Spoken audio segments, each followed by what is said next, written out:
সমাদ শব্দের অনেকগুলো অর্থ পাওয়া যায়। সমাদের একটা মিনিং হচ্ছে যার উপরে আর কারো কোনো স্টেটাস বা মর্যাদা নাই। আরবিতে বলে মানতাহা ইলাইহি সুগদাদু ওয়া শারাফ, মর্যাদা স্টেটাস যত শীর্ষে পিকে যেতে পারে ওইটার নাম হচ্ছে সমাদ, এর উপরে নাই। সমাদের আরেকটা অর্থ হচ্ছে যে পরনির্ভরশীল নয়, মানে তার কারো উপর নির্ভর করা লাগে না, সে স্বয়ংসম্পূর্ণ। আচ্ছা, পৃথিবীতে এমন কারো নাম বলেন তো যে কোনো দিন কোনো কিছুতে কোনো কাজে অন্যের মুখাপেক্ষী হওয়া লাগে নাই, সে একা একা আত্মনির্ভরশীল স্বয়ংসম্পূর্ণ, এরকম একজনের নাম বলেন। আছে? কেউ নাই। কোনো না কোনো ভাবে আপনি পাওয়ারফুল কারো কথা বলবেন, এত আরো নির্ভরশীল। এরা রাস্তা দেখায় না দিলে চলতেও পারে না, কোন দিকে যাইতে হবে এটা বলার জন্য 10 জন থাকে। এর ওয়াশরুমে নিয়ে যেতে হয় 10 জনের, এর এই সাপোর্ট ওই সাপোর্ট এই প্রোটোকল অনেক কিছু, এর লোক লাগে আরো বেশি। তার মানে সাহায্য ছাড়া চলতে পারে এমন কোন সত্তা পৃথিবীতে নাই। একটা সত্তা যার কারো কোনো সাহায্য লাগে না, যার কারোর প্রতি কোনো নির্ভরতা নাই, কারো কাছে ঠেকা নাই, গোটা বিশ্ব তার কাছে ঠেকা, তিনি কে? তার নাম সামাদ। তার নাম কি? আল্লাহুস সামাদ। অমুখাপেক্ষী, অ্যাবসলিউটলি ইন্ডিপেন্ডেন্ট। কখনো কোনো কাজে তার কারো কাছে যেতে হয় না, কারো উপর ভরসা করতে হয় না, কারো প্রতি তার কোনো ঠেকা নাই। সব গোটা দুনিয়া তার কাছে ঠেকা, তার কাছে ফরিয়াদ করে, তার দিকে ঝুঁকে পড়ে আসতে বাধ্য। ওই সত্তার নাম হচ্ছে সামাদ। সামাদ ক্লিয়ার সবার কাছে? আল্লাহ তাআলা বলছেন ইয়া আইয়ুহান নাসু আনতুমুল ফুকারাউ ইলাল্লাহ ওয়াল্লাহু হুয়াল গনিয়ুল হামিদ। ওহে মানুষেরা, তোমরা হচ্ছে ফকির। ফকির বিমানা মুফতাকির ইলাল্লাহ, মানে মুখাপেক্ষী কার দিকে? ফুকারা ইলাল্লাহ আল্লাহু হুয়াল গনিয়ুল হামিদ। কিন্তু আল্লাহ কারো প্রতি মুখাপেক্ষী নন। গনি, তিনি প্রাচুর্যশীল, হামিদ, সপ্রশংসিত। সবাই তার কাছে ফরিয়াদ করে, তিনি কারো কাছে ফরিয়াদ, সবাই তার কাছে চায়, তিনি কারো কাছে চাওয়া লাগে না, সবাই তার কাছে মুখাপেক্ষী, তিনি কারো প্রতি মুখাপেক্ষী। তার নাম সমাদ। তার নাম কি? তাহলে সমাদ ক্লিয়ার? হ্যাঁ। লাম ইয়ালিদ ওয়ালাম ইউলাদ। লাম ইয়ালিদ, তিনি কাউকে জন্ম দেননি। ওয়ালাম ইউলাদ, তিনি নিজেও জন্ম নেন নাই। সুবহানাল্লাহ। দেখেন কত সহজে পরিচয়, তিনি কাউরে জন্ম দেনও নাই, জন্ম নেনও নাই। সুবহানাল্লাহ। আমাদের ধর্ম যে কত সুন্দর, এক আল্লাহর দিকে আমাদেরকে রেফার করা হয়েছে। অন্যান্য ধর্মের দিকে দেখেন কি আজীব কথা। খ্রিস্ট ধর্মে বলে আদম আলাইহিস সালাম পাপ করছে, ওই পাপের কারণে আমরা সবাই নাকি পাপী, জন্মাইলেই নাকি পাপী। ইসলাম বলে আমরা জন্মগ্রহণ করি মাসুম অবস্থায়, নিষ্পাপ। কিন্তু খ্রিস্টানরা কি বলে? আমরা পাপ নিয়ে জন্মাই, ফলে খোদার ছেলের দুনিয়াতে আসা লাগছে, এসে সবার পাপ নিজের কাঁধে নিয়ে শুলে চড়ছে, এরপরে খোদার সাথে যে বসে আছে। এটা হচ্ছে খ্রিস্ট ধর্মের কথা। অন্যান্য অনেক ধর্মে দেখেন ল্যাংটা বাবার কাছে যে মাথা নোয়াতে হয়। এরকম অনেক ধর্ম দেখছেন যে লোকটার চুলে জট বাঁধা, দাড়িতে জট বাঁধা, একেবারে উলঙ্গ, তার কাছে যে সবাই এরকম হাত পাতে। দেখছেন? দেখেন না আপনারা? নাকি শুধু আমি একাই দেখলাম? দেখছেন সবাই?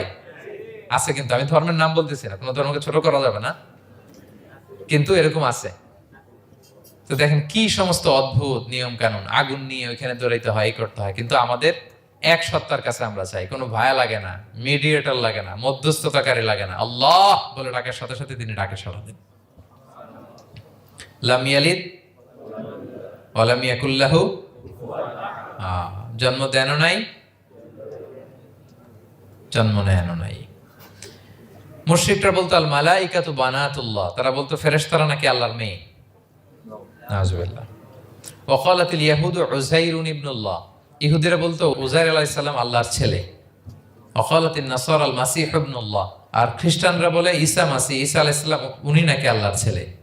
নাউজুবিল্লাহ।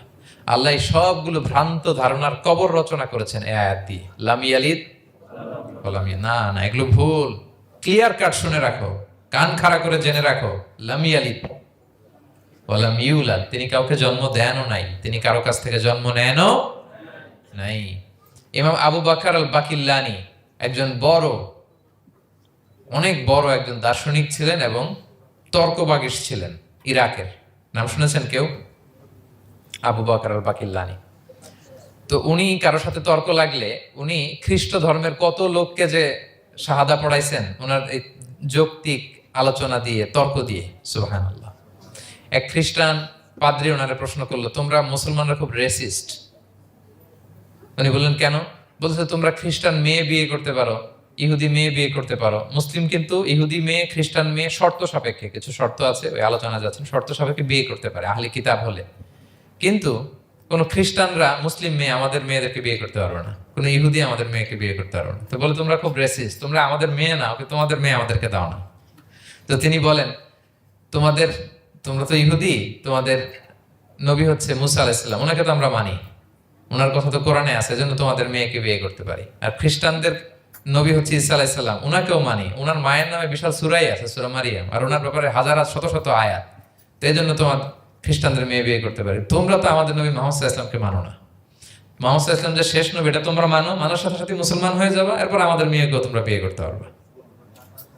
তো এভাবে উনি এমন ভাবে উত্তর দিতেন, বুহিতাল্লাযী কাফার, একেবারে লাজবাব হয়ে যেত। তো ওনার নাম যখন ছড়ালো, ইরাকের মুসলিম বাদশাহ ওনাকে কনস্টান্টিনোপলে পাঠাবেন, যেখানে রোমান এম্পায়ার। তো রোমান এম্পায়ার এরাও খুব প্রস্তুতি নিয়ে আছে যে আবু বকর আল বাকেলানিকে ডিল করা অনেক কঠিন, সে আসতেছে, তার সাথে কিভাবে কি করা যায়। তো আপনারা জানেন যে খ্রিস্ট সমাজের নিয়ম হচ্ছে রাজার দরবারে ঢুকতে গেলে কুর্নিশ করে ঢোকা লাগে। কি করে? মাথা নত করে, এরকম নিচের দিকে করে রূপুর মতো করে এরপরে ঢোকা লাগে।